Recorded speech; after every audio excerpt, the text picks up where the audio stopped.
a yellow brick road where the dogs of society howl. You can't plant me in your penthouse. I'm going back to my plow. And you can tell everybody this is your song.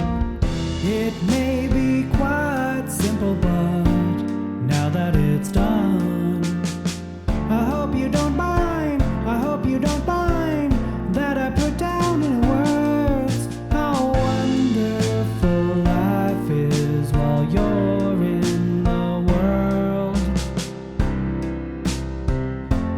Pretty eyes, pirate smile, you'll marry a music man.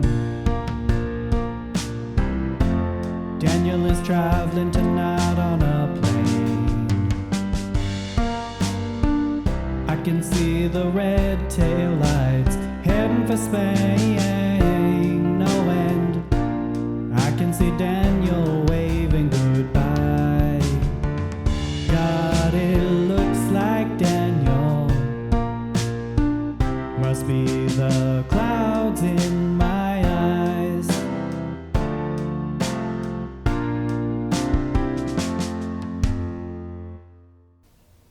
What do all of these songs have in common?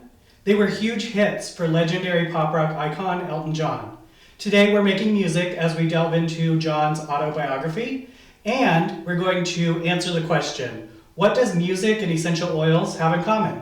I'm Rutherford Rankin, and this is the Basement Book Drop.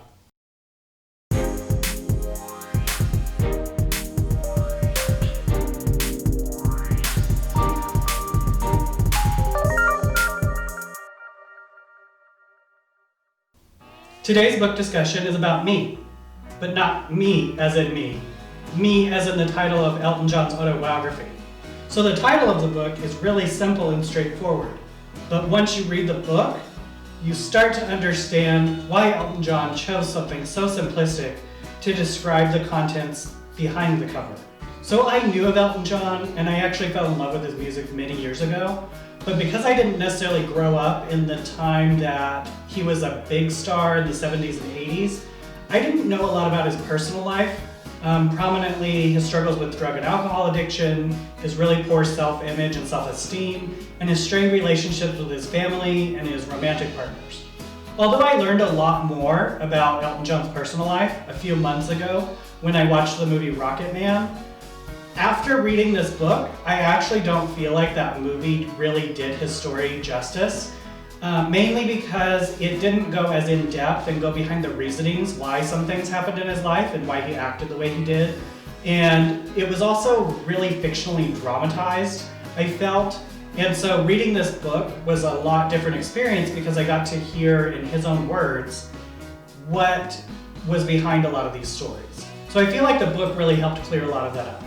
So his autobiography is startlingly frank and honest, and it's almost to a point where it's a little uncomfortable to read some parts of it, not because it's disturbing or anything, just the way that he opens up about these intimate thoughts that he's having, these personal moments in his life that a lot of us probably will find relatable and we don't share with anybody, even those that we are closest to. And so that vulnerability just makes it kind of uncomfortable to get into someone else's head that way. And I think it was a really brave move on his part to be that open and honest about it. So Elton John talks a lot in this book about how he struggled with his self-image and his self-esteem, trying to find happiness. Even at the height of his career in the 70s and 80s when he was this huge star, he really wasn't all that happy and he really didn't have a great self-image. And so I think a lot of us tend to think that fame and success and money make people happy, and at least in the case of Elton John, that really isn't true. So if you're familiar at all with drag superstar RuPaul, you know that one of her really famous lines is, if you can't love yourself, how in the hell are you gonna love somebody else? And I feel like that's what this book really says. Elton John is saying that. He just doesn't maybe say it as concisely and eloquently as RuPaul does, but it's the same message. If you want to find happiness, you have to love yourself first, and then you'll be able to love other people. This book was a refreshingly honest autobiography compared to a lot of them that I've read recently. So if you go into this book thinking that you're going to learn more about how Elton John writes music, how he takes Bernie Taupin's lyrics and translates them into a song, you're going to be a little bit disappointed. He does briefly talk about their writing process, but in other areas of the book where he talks about Bernie Taupin, it's more about their friendship. At the end of the day, this book is about Elton John as a person, not Elton John as a celebrity. And so just keep that in mind if you're going to read the book. So if you also read this book, I would love to get your take on it. I would love to know what kind of themes you thought were in the book. Be sure to drop your thoughts down in the comments. And if you haven't read it, give it a read. I'll drop a link in the description so that you will know where to get it. So no episode about Elton John would be complete without finding a way to tie music into it. Today we are going to learn about making music with essential oils. So first, let's dust off our music theory knowledge. So if you've ever taken a music appreciation class, any other kind of music class, you've taken music lessons, you're probably sort of familiar with chords and what makes them up. But for those who don't have any kind of a musical background, let's briefly review what makes up a chord. So in music, major chords at their very most basic are really just comprised of 3 notes or pitches. So for the chord of C, those notes are C, E, and G. And if you play them at the same time, that makes up a chord. So it's, as that chord is, that's C major. C major is a pleasing chord, it sounds nice to the ear. But if I were to change the second note and drop it half a step, that would make a C minor chord. And this is what the notes in a C minor chord would sound like, individually. Now you don't notice the difference so much there, but let me play them together. It's not quite as pleasing to the ear. It kind of gives you like an eerie, suspenseful, mysterious feeling. So the difference between C major and C minor is really half a step. And you can hear how it changes the sound of that music a lot just with that one small change.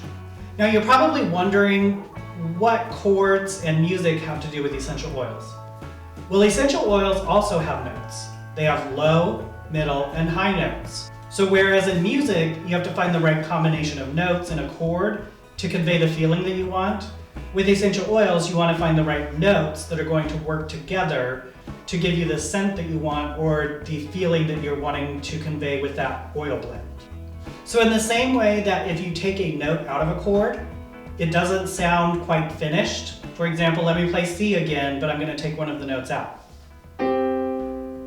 Doesn't sound quite the same as, because you're missing that middle note. So with essential oils, if you're missing one of those low, middle, or high notes in your blend, whether you're doing that for your diffuser or a roller blend, it's going to have an unfinished characteristic. So you always want to make sure that you have a low, middle, and high note in an oil blend that you're doing. So what do we mean when we say that essential oils have notes? We are actually talking about 2 things here. We're talking about evaporation, how quickly it evaporates into the air, and the scent.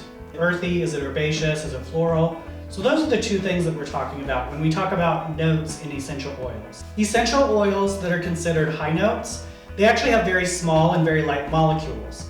And so they evaporate more quickly than other oils. And as they evaporate, so does their scent. So you don't smell them as strongly. Middle notes actually evaporate a little more slowly. And so their aroma tends to come out a little more after those top notes have already evaporated. Essential oils with base notes have much heavier molecules, and so they evaporate a lot more slowly. And that means that their scent sticks around a lot longer than other oils. So if you've ever filled your diffuser with, say, lime and patchouli, and you get that strong lime scent at first, and then you come back a couple of hours later, and you're wondering why all you smell is patchouli, it's probably because that high note lime has already evaporated and you're stuck with that base note of the patchouli, and that's the scent that you're getting. So where do essential oils fall within this category of notes? So high notes are often those that are uplifting and bright, they're refreshing, light scents. Often citrus oils fall into that high note category because they do evaporate pretty quickly. But some others include basil, clary sage, lemongrass, eucalyptus, a lot of those herbal scents. And then the mints like spearmint, wintergreen, peppermint, those often fall into the high note category as well. Middle notes are often those that have some sort of a floral, evergreen, or a spicy type scent. So you're thinking things like black pepper, cardamom, cypress, Siberian fir, Douglas fir, Roman chamomile, lavender. Those types of scents are good middle note scents. So low notes often tend to have a earthy or a woody scent. And the reason for that is that a lot of those low note oils are actually extracted from resins. So you're thinking oils like frankincense, patchouli, sandalwood, cedarwood. Those are often thicker oils because they're coming from a resin. And so they will have that heavier molecule that will stick around a little bit longer. So that's just something to consider as you're putting an oil blend together, whether that is in your diffuser or in a roller blend. Just try to make sure you get a low, middle, and high note in that blend. Also make sure that the scents are complementary, not just in the original composition, but as that high and middle note kind of wears off and evaporates, that low note is going to be something that you're going to enjoy as well. So what are your favorite balanced note blends when it comes to essential oils? Feel free to drop those in the comments and share them with us so we can all give them a try. One of my favorite winter blends is actually Eucalyptus, Siberian Fir, and Patchouli. It has a nice earthy, cozy smell. Makes you feel nice and warm when the outside weather is a little more gloomy than you like. So feel free to give that one a try as well. Thanks for joining me today as we reviewed Me by Elton John and talked about making music with your essential oils. If you have a book you'd like me to review or a topic you'd like me to cover, feel free to drop it in the comments and I'll give it my best shot. As always, stay safe, stay sane, and stay you. We will catch you next time on the Basement Book Drop.